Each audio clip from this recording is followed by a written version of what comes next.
다음 주 월요일에 한덕수 탄핵 선고만 한다 그러고 그리고 이제 뭐 내일밖에 안 남았지만 이번 주에 더 이상의 선고기일 발표는 없다라고까지 확언을 해버리면서 그나마 신라 같은 희망을 가지고 계시던 그래도 내일 갑자기 선고하지 않을까? 뭐 이런 신라 같은 희망을 가지고 있었던 분들의 기대마저도 산산조각을 냈죠. 이번 주는 물 건너갔고요. 그래서 월요일날 할 탄핵 선고, 그 한덕수 선고 먼저 하고 윤석열 선고를 그럼 언제 할 거냐 도대체. 네. 선고기일 발표를 이틀 전에는 해줘야 된다는데 한덕수 선고하면서 월요일날은 선고기일 얘기해 줄래나? 뭐 이렇게 이제 많은 분들이 불안해하고 있는 상황입니다. 네. 그래서 이 부분 때문에 아마 이제 여러분들이 상당히 이제 고민스럽고 이건 정말 되게 이상한 징조고 그래서 흔히 연결하는 방식이 한덕수 24일날 기각시키고 이재명 대표에 대해서 유죄 판결 내고 결국 이제 대선 출마나 이런 것들을 굉장히 장애를 만들어낸 다음에 그리고 윤석열을 복귀시킨다 기각을 통해서 이게 이제 최악의 시나리오를 이제 다음 주에 벌어지는 거 아니야? 이제 이렇게 이제 생각하시게 되는 사실 어떤 면에서 자연스러운 반응이죠. 왜냐하면 이게 되게 좋지 않은 방향으로 자꾸 이제 뭔가 달려가는 것 같고 이제 그렇기 때문에 그래서 이렇게 연결짓게 되는 상태가 여러분들의 이제 불안의 제일 큰 근거가 아닌가 그런 생각이 들고 그렇게 생각하실 만하다. 저는 그렇게 일단 보고요. 대신 이제 그 세 건은 굳이 말하면 독립 사건이지 연결된 사건은 명확히 아니다라고. 일단 이게 이제 한 가지 어떤 마음으로 딱 묶여가지고 이 일정으로 가져가는 것은 아니다. 그러려면 이미 그렇게 여러 가지 방식으로 쓸 수 있었다라는 것을 이제 먼저 좀 말씀드리고 한덕수는 근데 왜 24일날 먼저 하겠다는 거지? 전 이 부분이 제일 납득이 잘 안 가요. 왜냐하면 헌재가 지속적으로 별로 여기에 대해서 명확하게 얘기는 안 했지만 한 가지 확실하게 얘기했던 건 대통령에 대한 탄핵 심판, 탄핵 심리는 되도록이면 빨리 최우선 순위를 두고 하겠다.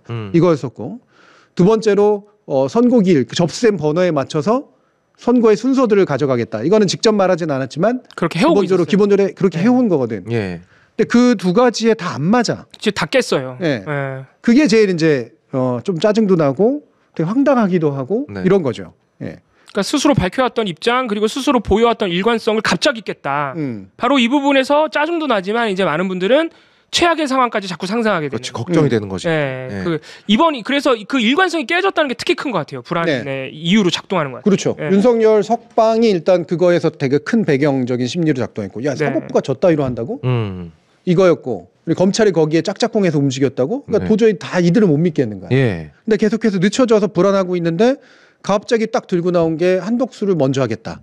이러니 이제 붕괴가 되는 거지. 야 이건 헌재까지도 이제는 못 믿겠구나. 야, 이거 뭔가 최악의 상황이 만들어질 것 같아. 라는 그런 느낌. 이제 이 부분인데 여기에 대해서 이제 또 다양한 또 이제 좋은 방향으로 해석하려고 하는 부분들은 이런 거잖아요.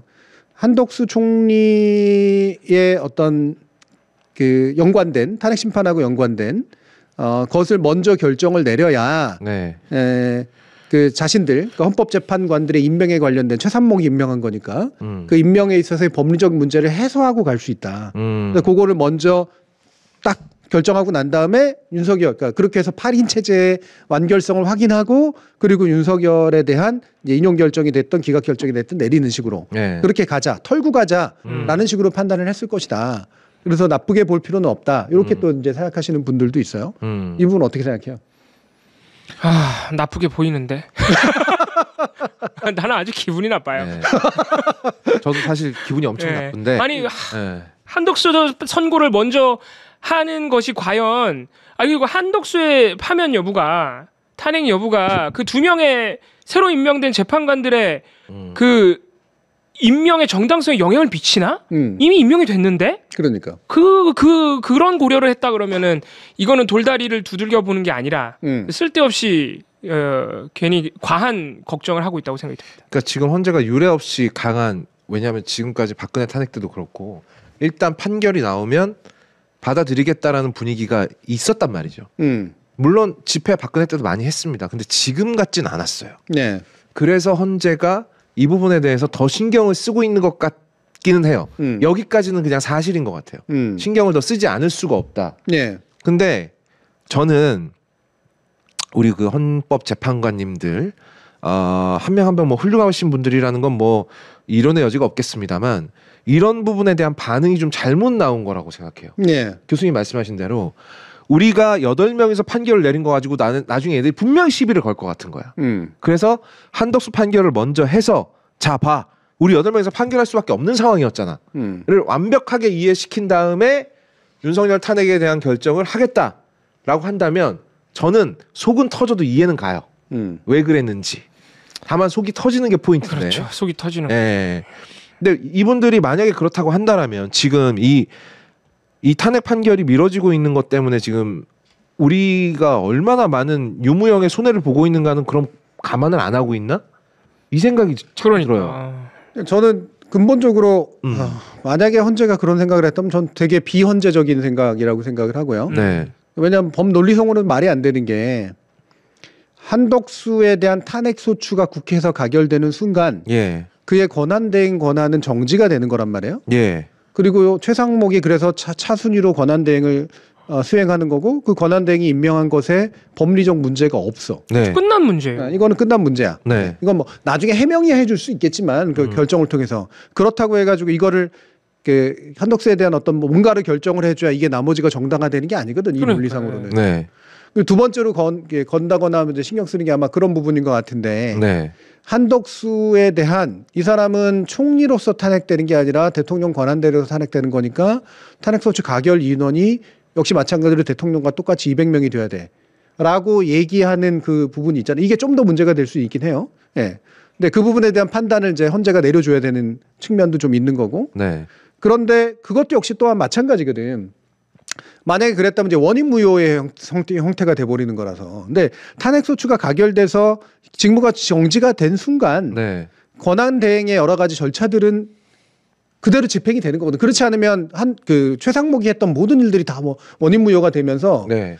모든 것들이 완전한 혼란 상태에 빠져요. 그럼 진짜 카오스. 그게 말이 안 되지. 이거는 정리해주고 털어주고 할 문제가 아니라 그걸 문제 삼든 문제 삼지 않든 모든 것들이 이상해지는 상태가 벌어지게 돼. 네. 문제가 훨씬 더 꼬이는 거라고. 예. 그렇기 때문에 한덕수에 대한 이제 가결의 어떤 정족수가 모여야 된다? 뭐 별개로 판단을 하든 뭐 하든 간에 그것 때문에 이제 이거 뭔가를 털어줘야 된다라고 하는 것이 작동했다라고 보기는 전 어렵다라는 거지. 그러니까 헌재가 이걸 걱정해서 먼저 끌었다라고 판단을 잘 도무지 전 할 수가 없는 거예요. 네. 그러면 남는 거는 딱 한 가지인데 저는 불협화음설에 대해서는 꽤 동의를 하는 상태가 됐어요. 그러니까 재판관들 사이에 의견 일치가 안 나오고. 네, 의견 일치가 뭐 적어도 8대 0이 안 나온다 아니다를 떠나서 누군가는 뭔가를 가지고 일정을 계속 끌고 있는 상태가 됐다라고 하는 것은 맞는 것 같다. 네. 그러니까 어쩔 수 없이 한덕수도 질질 끌 수 없기 때문에 일단 그럼 이거라도 앞으로 먼저 끼워 넣자에 동의를 한 거지. 네. 네. 그러니까 전체가 동의했으니까 이 일정으로 정해졌을 거 아니에요. 즉 한덕수를 끼워 넣는 되게 이례적인 상황까지 만들어지게 된 원인은 헌재 내부에서 뭔가 의견 일치를 원활하게 조율하게 되는 상태는 아니다. 단순히 물리적 시간이 많이 드는 문제가 아니라 뭔가 여기에 장벽이 있는 상태인 거는 맞는 것 같다라는 거예요. 그러니까 무리하게 자신들이 했던 일과는 다른 얘를 끼워 넣기 방식으로 쓴 거지. 이거를 무작정 미룰 수가 없는 거예요. 그리고 아마 이걸 먼저 요구했을 수도 있고.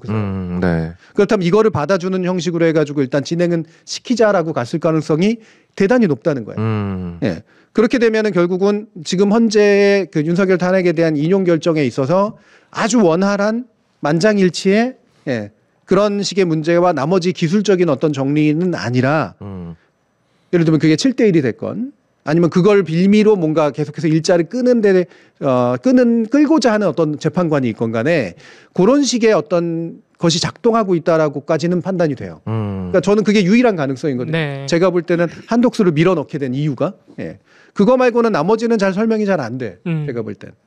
저도 그러면 그렇게 생각합니다. 헌재 내부의 재판관들 중에 소수가 내가 판결은 어떻게 그러니까 대세를 뒤집을 수는 없겠지만 왜냐하면 대세를 뒤집는 건 본인한테 너무 큰 부하가 걸리잖아요. 예. 그러니까 시간을 끄는 정도는 나쁘지 않겠지. 해도 되겠지. 그것만 그러니까 시간을 끄는 정도만 해서 내가 최소한의 의리는 좀 지켜줘야 되나? 아니면 뭐 소수 의견으로서 존재할 수 있겠지라는 그렇죠. 확신이 들어서 소수 의견 내지 보충 의견 형식으로 해서 뭔가를 계속해서 내야겠다라고 하는 이제 그런 의견을 계속해서 내니까 그리고 그러면서 하나 걸었던 거는 여러 가지 이유를 들어서 한독수에 대해서 먼저 판단을 해야 되는 거 아니냐. 이런 식의 이제 얘기를 끼워 넣었을 가능성이 있고 뭐 안 되다 보니까 설득하다 안 되니까 그러면 이거를 먼저 껴서 일단 처리합시다.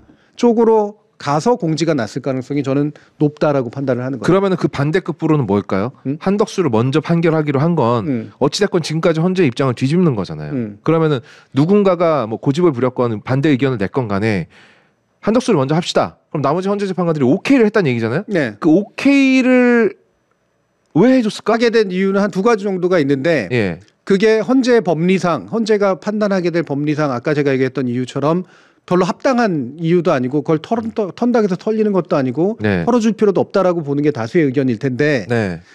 그래도 이건 턴은 신용을 해야 된다라고 말한 것들을 들어주는 형태. 네. 네. 그걸 턴은 신용이라도 해야 된다라고 주장했을 가능성. 네. 그게 이제 일단 한 가지 저는 더 높은 가능성이라고 보고요. 예, 또 한 가지는 이게 정말 중요한 문제라고 그 사람은 믿어서 또는 그걸 가지고 뭔가 절차상의 문제를 계속해서 지적하는 그런 식의 얘기를 했던 사람이기 때문에 네. 그의 의견을 결국 윤석열에 대한 어떤 파면 결정이든 뭐든 간에 그 결정서에 받아주기 위해서는 그 사람의 그 의견에 관련된 헌재 판단은 먼저 수행하도록 그래 해주자라는 식으로 갔을 가능성. 이거는 의견이 그러니까 좀 더 강한 그러니까 다시 말하면 기각이나 이런 쪽의 의견을 내면서 그런 주장을 하는 판사가 있을 거라는 가능성. 네. 근데 이게 이제 두 번째 거죠. 저는 가능성은 첫 번째 그냥 이건 털어줍시다 쪽으로 더 주장을 했을 가능성이 더 높다라고 이제 보긴 합니다만, 예, 그게 그 내용에 동의해서라기보다는 그 사람을 최종 결정에 포함시키기 위해서 그가 얘기한 내용에 대한 동의가 아닌 그가 제기한 문제에 대한 해결 이런 정도로 이제 먼저 끼워 넣겠다 이렇게 보는 거예요. 해주자. 그러면 그 주장을 하신 분께서 누군지 알 수는 없지 않습니까 우리가? 뭐 누구의 얼굴이 확 떠오르긴 하는데 그건 섣부른 판단이니까. 네. 그분이 궁극적으로 원하는 건 뭘까? 저는 아까 이제 이미 거업님 말씀 속에서 이제 나왔는데 그게 어떤 식으로 나중에 뭐 전달이 되든 뭐간에 자기가 나름대로 최대한 헌재의 어떤 구조 안에서 할 수 있는 건 최대한 했다라는 것을 남기기 위한 행위였을 가능성은 훨씬 높죠. 실제로 판을 뒤집는 가능성보다는. 그러면 좋아요. 자 그러면은 이제 애초에 그분께 뭔가 압력이 들어갔을 거란 말이죠. 압력이 들어가서 그럴 수도 있고 아니면 자기 생각이 그래서 그럴 수도 있는 자기 신념일 수 있죠. 자기 신념 뭐 그따위 신념 그래 알겠습니다. 그럼 이제 이재명의 2심까지 기다려 달라. 혹은 이재명 2심이 나올 때까지 그 얘기를 저는 헌재 안에서 하지는 않았을 거라고 봐요. 그러니까 이분의 궁극적인 목표. 자기 마음은 마음은 그럴 수 있지만 지향점은 있었을 거 아니겠습니까? 언제까지 미뤄야겠다라는 생각. 그러니까 일정을 미루는 것이 목적이었을 수도 있고 아니면 자기 생각상 자기가 보기에는 한독수 건이 좀 불안해서 이 부분에 대해서는 헌재 의견을 통합적으로 어쨌든 내는 게 필요하다. 그게 먼저 가야 뒤에 게 오는 게 맞다. 이런 식으로 계속해서 주장했을 가능성. 이 두 번째가 전 더 크다고 보는 거죠. 다른 일정에 관련된 문제라기보다는.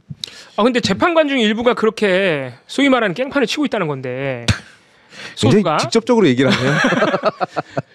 그러면은 이거는 단순히 짜증남을 넘어서 불안이 맞는 거잖아요. 근데 그게 이제 인용의 결과, 그러니까 인용이 기각으로 되는 방식은 아닐 거라는 거죠. 그 사람도 깽판을 치는 게 뭔가 아까 말씀하신 것처럼 뭔가 자기 진영에 자기의 어떤 공을 남겨놓기 위해서 하는 행동, 지연 행위 이런 거일 수는 있지만 이 사람이 결과 자체를 뒤집으려는 마음까지는 아닐 것이다. 이렇게 함으로써 결과가 뒤집힐 수 있다거나 무한정 끌 수 있다거나 저는 그 부분까지의 가능성은 훨씬 낮다고 봅니다. 네, 불협화가 만들어지고 있고 그 불협화의 결과물로서 결국 일정을 앞에 끼워 넣는 방식으로 갔을 가능성이 제가 남는 유일한 답이라는 거죠. 법리적인 답이 아니라. 그러면은 설명이 되네요. 여러분 불안까지 안 가시고 짜증까지만 가셔도 되는.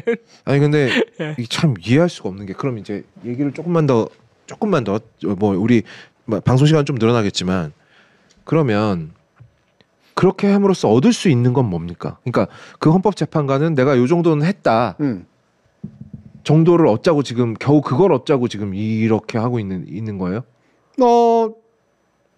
그걸 얻자라고 하는 게 각자가 보는 거에 따라 되게 다를 수가 있죠. 저한테는 그게 요만큼이지만 그 사람한테 이만큼일 수도 있다는 말씀. 그렇죠. 그리고 제가 그 사람의 신념일 수도 있다라고 제가 얘기를 했죠. 절차적인 신념일 수도 있는 거고. 그리고 그게 불안 요소라고 생각하는 것도 일종의 신념일 수 있는 거고. 그렇죠. 그러니까 그게 실제로는 그렇게 받아들일 리가 없고 그걸 털어준다고 해서 털리지도 않을 거다라고 우리는 판단을 하지만 그걸 털어준 게 그나마라도 해야 될 일이다라고 이 사람은 믿을 수도 있지. 그래서 이게 이제 뭐 어떤 반대급부라든가 뭐 그 어떤 그 굉장한 어떤 정치적 음모 효과라든가 이런 것들일 가능성으로 이렇게 했다면 이거 할 수 있는 건 더 많거든. 그거 말고도. 그렇죠. 그러니까 오히려 더 우군을 모은다든가 이런 식으로 했을 텐데. 왜냐하면 이게 인용에 대해서 찬성을 하거나 인용이 필요하다라고 생각하는 그 현재 헌법재판관들이 전 다수라고 보고 그리고 그 다수가 이 소수에 대해서 또는 한두 명에 대해서 그것을 계속 결정에 반영시키기 위해서 해야 하는 여러 가지 그 어쩔 수 없는 수가 지금 이제 드러났다는 일종의 협상을 해왔던 그 결과가 드러나고 있다. 근데 이렇게 되게 되면 말이죠. 헌재가 정말 헌재로서 작용을 하고 있는가에 대한 근본적인 질문이 떠오를 수밖에 없거든요. 네, 근데 그건 헌재 제도 전체에 대한 질문일 수도 있고. 헌재라고 하는 게 결국은 독립적인 판단을 하는 재판관들의 집합체로 구성되어 있기 때문에 그 개별 헌재의 그 재판관들의 어떤 판단이라든가 생각 이런 것들에 이제 문제일 수도 있는 거잖아요. 그래서 이거를 그러면은 이제 다른 방식으로 저는 이 제도를 지금 제도에 대한 의문을 제기하는 것이 저는 무슨 의미인가라는 생각이 더 많이 들거든요.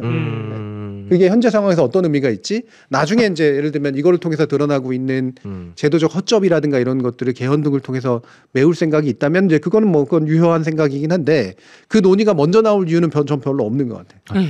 그것도 맞는 말씀입니다. 대신 제도에 대한 불만을 표시할 수는 있죠. 그러니까 이거는 되게 뭐냐면 헌법재판관들에 대한 최상위의 기대에 의한 불만이야.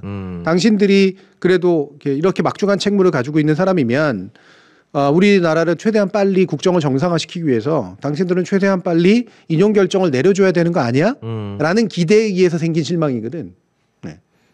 근데 뭐 헌재 재판관들이 다 누구나 다 그런 생각하겠어요. 그렇죠. 다 내 맘 같을 수는 없는 거니까. 근데 문제는 지금 거의 국민들의 한 90%, 99%는 제 맘 같다라는 거죠. 99%까지는 아닐 것 같긴 한데.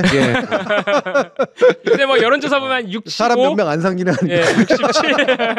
아니 심지어 보수 쪽에서도 빨리 결론이 나기를 바라고 있잖아. 그렇죠. 그리고 저는 이거는 별로 좋은 행동은 당연히 아니라고 생각하고요. 그런 면에서는 이상하고 되게 짜증나는 행동이라고 생각을 해요. 그리고 이게 이제 결국은 저들에게 다시 말하면 기각 후 돌아올 거라고 믿는 사람들에게 주는 일종의 희망 고문일 수도 있는 거고. 그렇죠. 그 반대편에 있는 사람한테는 자꾸 절망스럽게 만드는 거기 때문에 누구에게도 별로 좋은 일은 아니거든요. 그래서 대단히 비정상적이고 이상한 결과물인 건 전 분명하다라고 생각을 해요. 그리고 이 답의 근거에서 그러면 한독수는 기각될까 인용될까? 그리고 그게 이제 아까 우리 막전막후에서 이봉 활동가가 얘기했지만 이게 결국 윤석열에 대한 기각과 인용에 대한 일종의 리트머스 시험지처럼 작동할 것이다. 이제 이렇게 봤는데 그 부분에 대해서 구체적으로 어떤 생각이에요? 한독수 탄핵 인용 여부에 대한 예상. 그리고 왜 그게 리트머스 시험지가 될 건가? 한독수 탄핵 사유 중에 그 계엄 가담 부분이 있기 때문에 계엄을 막지 못했다. 계엄을 막지 못했다라는 부분이 있고 사실 이제 그 변론이 한 번만에 끝나나 버리는 바람에 사실 증거 조사도 잘 못했어요. 그래서 국회 입장에서는 되게 아쉽게 됐는데 사실 우리가 알고 있는 것은 단순히 막지 못했다 수준이 아니고 한덕수는 사실 계엄 선포문에 나중에 사후적으로 사인도 해줬고 막 이런 부분이 있기 때문에 이게 윤석열 그 탄핵 사유는 그냥 100% 계엄이니까 한덕수에 대해서 인용 여부와 무관하게 헌법재판소가 별개의 사건이지만 이미 그러니까 계엄 과정에 대한 증거를 많이 봤거든요. 한덕수 변론 과정에서만 증거를 못 본 거지 이미 다른 증거를 너무 많이 봤어. 그래서 한덕수 탄핵할지 안 할지와 무관하게 한덕수의 이 계엄 관련된 탄핵 사유에 대해서 뭐라고 그 결정문에 써주는지 이 부분에서 계엄 절차의 위법성을 일단 아마 거기서 나올 것이다 라고 예상이 되는 거고 또 하나가 절차 문제를 한덕수도 똑같이 걸고 넘어졌어요. 그 검찰에서 수사한 거 넘기지 말아달라 뭐 이런 거 있잖아요. 윤석열하고 똑같은 주장이거든요. 거기에 대해서도 아마 판단을 내려줄 텐데 한덕수 탄핵 심판에서 그걸 만약 받아줬으면 예를 들어서 그 피의자 신문 조서는 우리가 생각해 보니까 증거로 하면 안 되는 게 맞는 것 같아. 막 이런 식으로 해버리면 우리로서는 또 불안해지는 거예요. 물론 윤석열은 피의자 신문 조서가 아니어도 다른 증거가 많습니다만 한덕수는 증거가 그거 외에는 없기 때문에 그것 때문에 각하될 가능성도 있는 거거든요. 그런 부분에서도 좀 예고편을 볼 수 있습니다. 네. 그래서 내용이 그러니까 저는 이 부분을 이제 염두에 두셔야 될 것 같은데 한덕수가 기각된다고 윤석열도 기각되는 게 아니고요. 한덕수가 인용된다고 윤석열이 인용되는 것도 아니에요. 그렇죠. 하지만 네. 한덕수가 인용되면 윤석열의 인용의 가능성은 엄청나게 높아지고요. 그렇죠. 네. 혹여 기각된다고 하더라도 그 기각의 사유를 들여다보면 인용 여부를 판단하기가 상당히 유리할 겁니다. 네. 말씀처럼 그러니까 이런 그 실제로 이 내란 과정 이 계엄의 비합법성 그리고 위헌성에 대한 구체적인 판단이 들어갈 거예요. 그걸 기각을 하든 인용을 하든 간에. 예. 그래서 그 내용을 가지고 윤석열의 훨씬 더 심각한 케이스이기 때문에 인용 여부에 대한 판단을 하기는 마땅한 어떤 재료들이 나올 것이다. 네. 근데 이 부분은 이제 맞는다고 보고요. 저는 이제 기각과 인용에 있어서는 좀 반반 봐요. 반까지 보시는구나. 네, 반반 봐요. 기각 가능성도 반은 보는데 그 이유가 뭐냐면 이런 계엄을 저지를 실패했다. 라고 하는 게 이제 일단 쟁점 사유 중에 하나인데 네. 이게 총리가 국무회의를 통해서 저지한다고 저지할 수 있는 문제일까? 아니라고 아마 판단할 가능성은 좀 높아요. 대통령의 권한 영역이고 국무회의라는 게 동의기관은 아니기 때문에 절차기관이지. 그런데 대신 이제 문제가 될 수 있는 건 나중에 결국은 사인까지 한 거잖아요. 이 부분은 좀 더 문제가 될 수 있어요. 네. 결국은 적극적으로 막지는 못했다라고 하더라도 결과적으로는 동조한 방식이 됐기 때문에 그런 면에서 보면 총리로서 해야 될 헌법 수호 의지라든가 이런 것들이 없다라고 판단할 가능성은 저는 있다고 봅니다. 그래서 이게 이제 반반이거든요. 그러니까 능력은 없지만 그에게 능력과 의무는 그렇게까지 크지 않지만 실제로 그 사후적인 행동들은 결국은 이미 일어난 계엄들에 대해서 동참하는 그런 방식을 썼다. 네. 이 부분에 대해서 위헌성과 위법성의 문제는 조금 인정할 가능성 이게 있고 두 번째로 이제 거부권 행사에 관련된 거잖아요. 예. 거부권을 계속해서 행사했다라고 하는 거. 저는 이거는 기각할 가능성이 높다고 봅니다.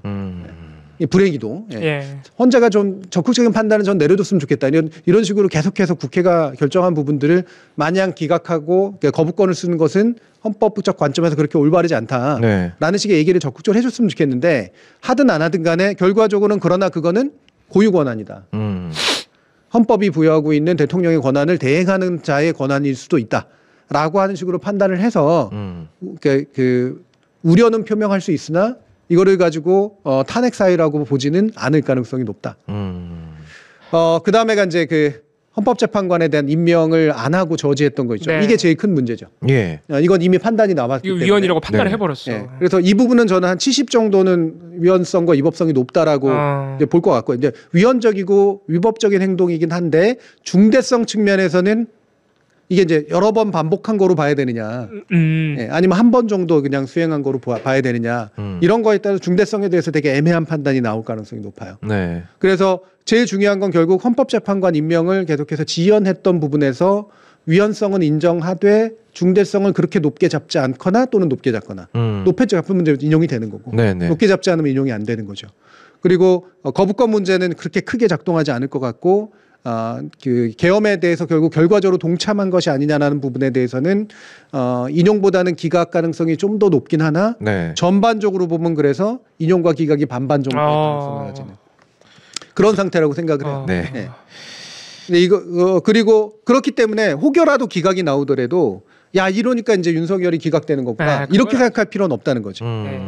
그 사유를 자세히 살펴보면 윤석열의 경우에 있어서는 인용이 나올 수밖에 없구나로 판단되는 그런 판결문. 그렇죠. 이게 나올 가능성이 저는 상당히 높다라고 생각을 합니다. 저도 그 확률이 제일 높다고 생각이 됩니다. 그러니까 예. 한덕수는 기각하지만 윤석열은 이러이러한 사유 때문에 인용이 될 것이다라는 걸 넌지시 먼저 주려고 할 확률이 제일 높다라고 보는데 네.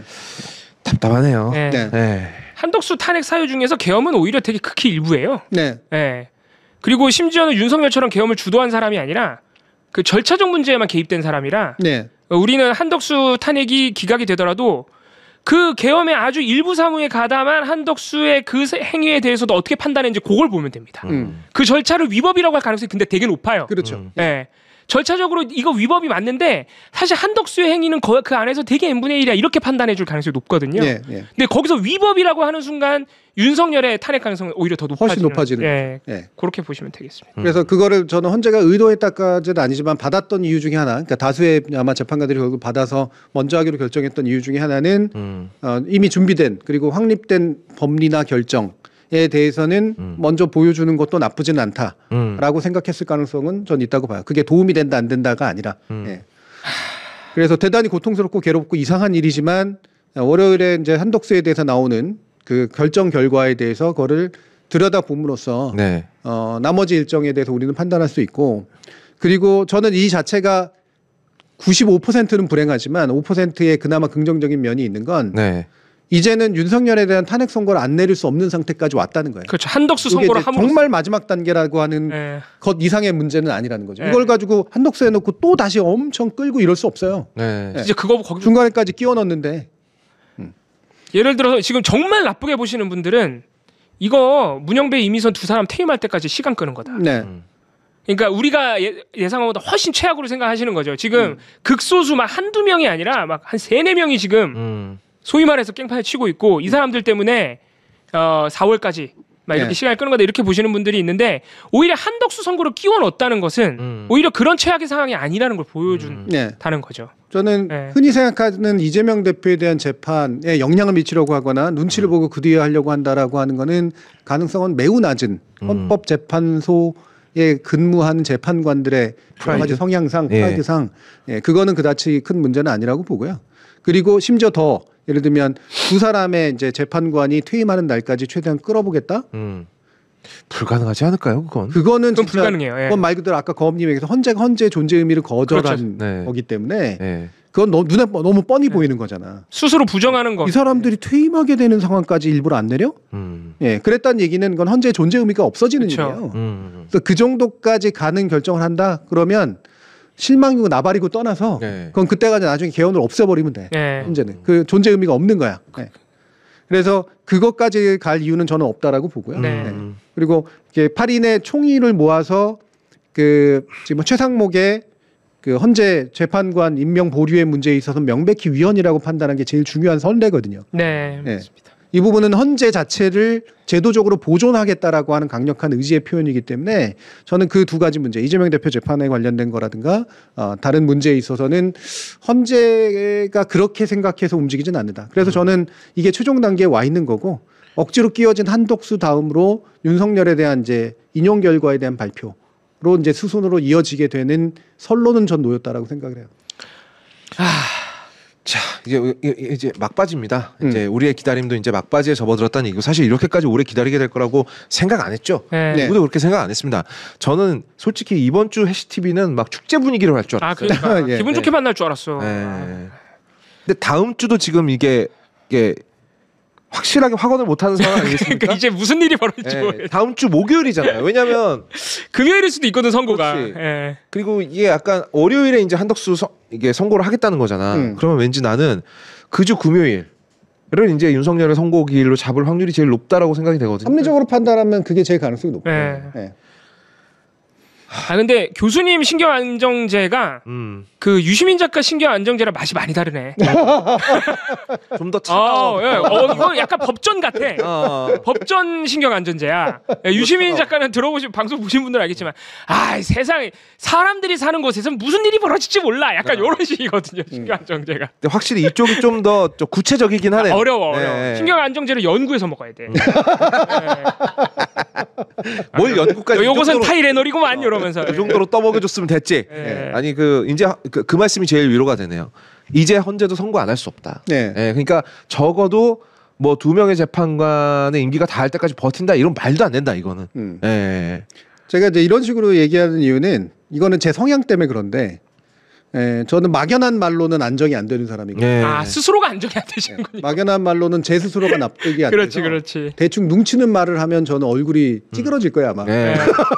뭉치는 척 같은 건 잘 못하는 사람이라. 그러니까 제가 제 안에서 합리적인 구조가 서야 돼. 말이 서야 되고 그 말을 여러분에게 동일한 제 사고 구조와 동일한 방식으로 전달할 필요는 없다고 보지만 어쨌든 결론을 전달하기 위해서 이제 이런 말씀을 드린 거고. 그래서 제일 그나마 나은 징표는 지금 윤석열에 대한 결정은 이제 임박했다.